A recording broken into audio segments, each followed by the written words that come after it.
Hey y'all, so I wanted to make this video really quickly. I know it's the holiday season and we all have a lot of shit that we have to do, but I wanted to make this video before the new year. So I wanted to give you a quick update on how Jeremy's doing. Jeremy is fine. The court dates right now are still the same. There was an opportunity to kind of have it a little earlier, but that didn't work out. So for right now, what you're seeing online is pretty much accurate. Things have been relatively quiet. Obviously Jeremy is working with Amir to get everything together so we can prove all the lies and whatnot. So that's the update on Jeremy's recent situation. I wanted to talk to you all about something that continuously comes up for me personally, and it's something I want to talk about, and I don't think I've ever really talked about it. So the screenshot that you see in the background is from Jeremy's 2005 case, and this is probably like the biggest case that Jeremy's ever had. It involved the whole sex offender situation. Supposedly on October 1st, 2004, and again on November 1st, 2004, Jeremy committed the acts of lewd or lascivious battery. He pled guilty to one of the charges on July 20th, 2005. And then the second charge, they never did anything with. They decided not to prosecute him for that. There were never any other charges, just those two. And that was that. The reason why I'm bringing this up now is because, I kind of want to close out the new year with it. But the reason I'm bringing it up is I've heard some things from people who have questioned why I'm with Jeremy. And not just because of our own chaos and confusion, but because of this situation. I get emails and all kinds of bullshit all the time, and people will ask me, how can you love him and be with him and support him after everything that he did to that girl? Like the way he tortured her, everything that he did, how could you be with him? Of course, my response or my reaction to any of that is like, what the fuck are you talking about? Because none of that is true. About a year or so ago, there was an interview on this raggedy YouTube channel that I don't talk about because I don't support it. And when I don't like something and when I don't like someone, I don't go and look and see what they're doing, and I don't talk about them. That's the difference between me and a stalker. But about a year or so ago, there was an interview on a raggedy channel, and there was a person who claimed to be this victim in this case. The person did this super goofy and really weird interview with the owner of this YouTube channel. And I don't even know how to explain how weird it was, but it was very, very strange. It was the person just kind of speaking about what they claimed happened, and then like some other like goofy individual in the background sort of feeding them lines. No one has ever verified, to my knowledge, who the person actually was, if it was the actual victim or a paid actor or something. I don't think anyone's ever been able to verify that. It was brought to our attention by someone who was a fan of Jeremy's, and he, I guess, screen recorded it or something, and he said, I want you guys to see this. You need to see what this person is saying. There were a lot of things that kind of stood out about the interview. It was very like cluttered and all over the place. You couldn't really hear her. It was a mess. But I did pick up on a few things. There was a part where this individual, this woman, with the help of whoever the fuck that was in the background feeding her lines, she claimed that she was being tortured by Jeremy.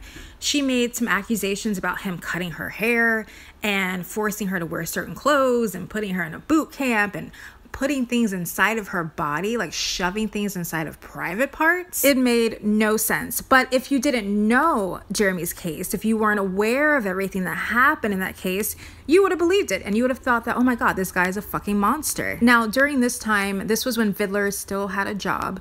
This was when Ramsey was still with Motors, and they were using YouTubers to sort of feed information that they wanted to say. They wanted to defame Jeremy, defame me, defame everyone else around him, but they couldn't do it themselves. So they had these fucking losers do it for them. So they found this person or made up this person, I don't know. And this individual did a fake ass like Barbara Walters interview. I don't know if they were paid for this. I don't know if they just wanted the attention. I don't know what the fuck happened here. But the things that they mentioned in that fake ass interview, those things were never mentioned in any police reports.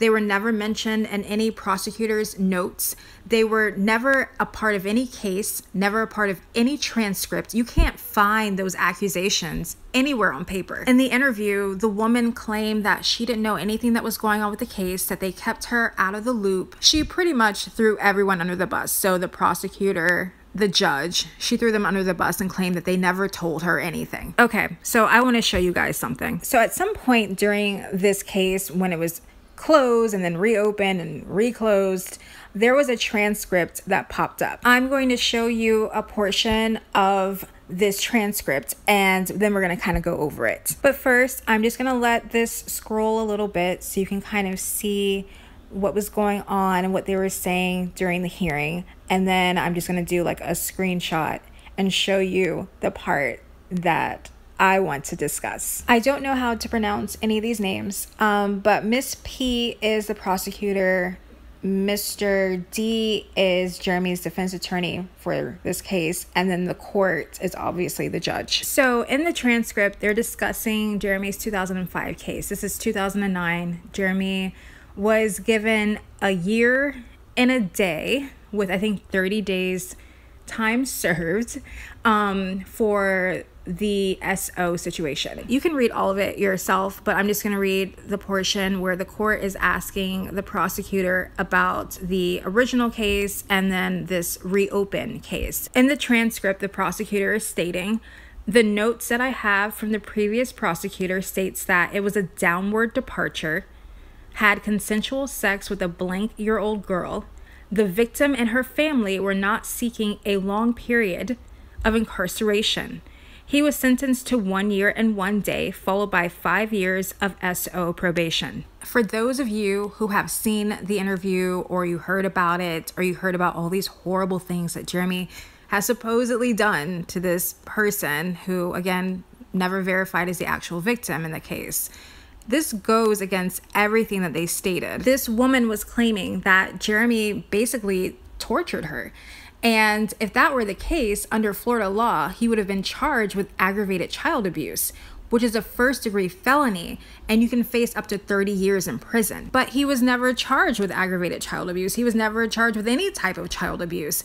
In fact, the judge gave him a downward departure. For those of you who don't know, a downward departure is basically a fancy way of saying that the judge is going below the lowest allowed sentence. So for example, if the range is between 5 years and 10 years, so the lowest would be 5 years, obviously, the max would be 10.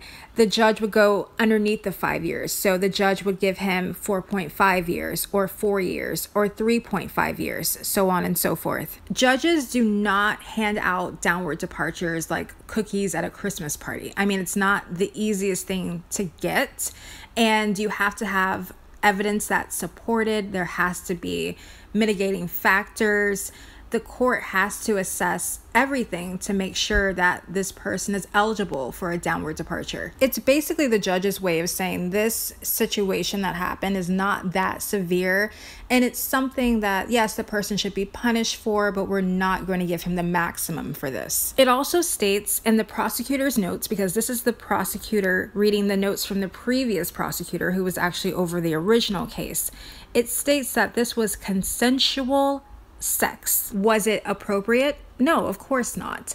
But was it consensual? Yes, it was. The other part that kind of blows me away is that the prosecutor claims that the victim and her family were not seeking a long period of incarceration. I don't know about you, but if someone were torturing me and cutting my hair, shaving my hair, forcing me to do boot camp, inserting things inside of me, I would raise hell if they were only sentenced to 1 year and 1 day. I would never agree to that. In her little interview, she claimed that she had no idea that Jeremy was only going to be serving a year and a day. But I just showed you in this video that the judge asked the prosecutor. She said, okay, the original sentence, was that agreed to by the victim? I know that they were trying to sell some sort of bootleg Lifetime movie version of this, but that's not how it goes. This person wants you to believe that the first prosecutor, the second prosecutor, the first judge, and the second judge never verified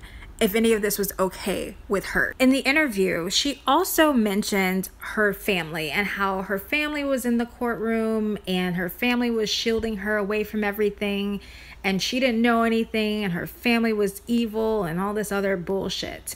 But what she didn't talk about was why she was staying with extended family. Now, this is information that came out during depots, I believe, and also when they were just talking to the family members, because of course the defense attorney is going to ask, okay, where are her parents? Where's her mom? Where's her dad? Why is she staying with you? The family started stating that she used to live in New York with her mom and her stepdad. Supposedly she was getting in trouble in New York. So she had been stealing something. That's what the stepdad claimed, that she got caught stealing something and the stepdad kind of lost it and they got into it.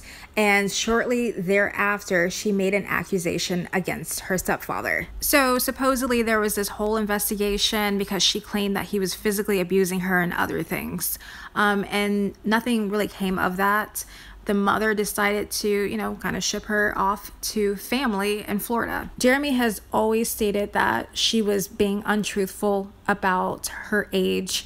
And one of the mitigating factors for a downward departure is when the victim was the initiator or they kind of provoked the incident. The victim admitted that it was consensual. The judge believed that it was consensual. It wasn't a situation where Jeremy was hunting someone down. And because the judge gave him a downward departure, she more than likely believed that the victim was also initiating contact with him. The original story is very different from the fabricated story that you heard almost 20 years later. There's a saying, and law enforcement may not admit this because they hate Jeremy so much, but there is a saying, and it goes, the first version is usually the real version. This is not a situation where a victim is silent for 20 years and then finally speaks out. That's not what we're dealing with here. This person had multiple opportunities to speak up and mention all the things about people inserting things into them, hair being cut, shaved, bologna sandwiches.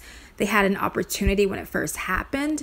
They had an opportunity when the case was reopened 4 years later when they were actually an adult. They could have said something then. They waited 20 years to talk about this, and then they're laughing while they're talking about it. That was the creepy part. So that was when people started to reach out to us and they were like, I cannot believe that they were sitting there and like talking about it so casually. And there were parts where they were laughing about all these horrific things that Jeremy did. Like, why are you laughing about it if it was so horrible? Like, what the fuck is so funny? What's the joke? But again, this was around the time that Vidler still had a job, Ramsey was still with Motors, and they were just feeding bullshit every day, every week to YouTubers. This was sort of at the height of the Jeremy Dewitte craze. And so they probably loved all the attention. They probably loved the fact that they were being these nasty assholes in the background, using these people to make Jeremy look a certain way. I still have my doubts that the person who was in this fake Barbara Walters interview was the actual victim in the case, because the information that I've been told, because you guys know that people feed me bullshit too, the information that I was told is that the actual victim has their own bullshit going on. Apparently her baby daddy or one of her baby daddies has this trial coming up next year because he was selling dope or doing some stupid shit that he got locked into, and he has a lengthy record himself. I would think that someone who has multiple children by multiple men would sort of have their own shit going on and not have time to sit down for a goofy ass YouTube interview. I would hope that's not what's happening. And I don't know, I just have my doubts that it was the actual victim in the case. Again, it's not really a case that I talk about, the 2005 case. I didn't know Jeremy then. I can't really say yay or nay. I can just go by what I'm seeing in the court documents. And what I'm seeing in the court documents goes with what Jeremy has always told me. And what I'm hearing about, this interview is completely like out of left field. It's not even close to what is in the transcripts. So this video was definitely for the people who support me but ask me questions like, well, how could you be with him after all of the horrible things that he did? And I just want to show them the truth, not, okay, this is an opinion.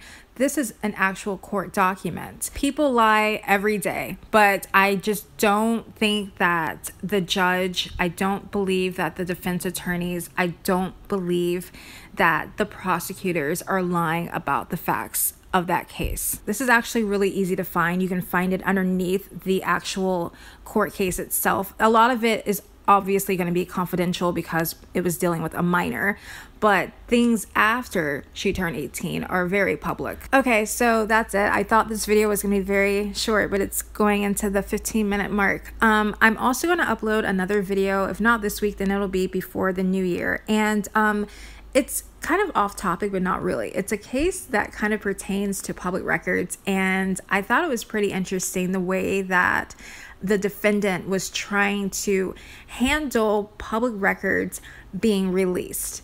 And I have some body camera footage and everything like that. So I'm going to, like I said, upload that in the next, I don't know, few days. I'm sorry, let me correct that. This person is not a defendant. This person is a suspect. There's a difference. Anyway, y'all, I hope that you have a very Merry Christmas, Happy Holidays, Happy Hanukkah, Happy Kwanzaa, Happy Chinese New Year. Listen, I don't know. Happy everything, okay?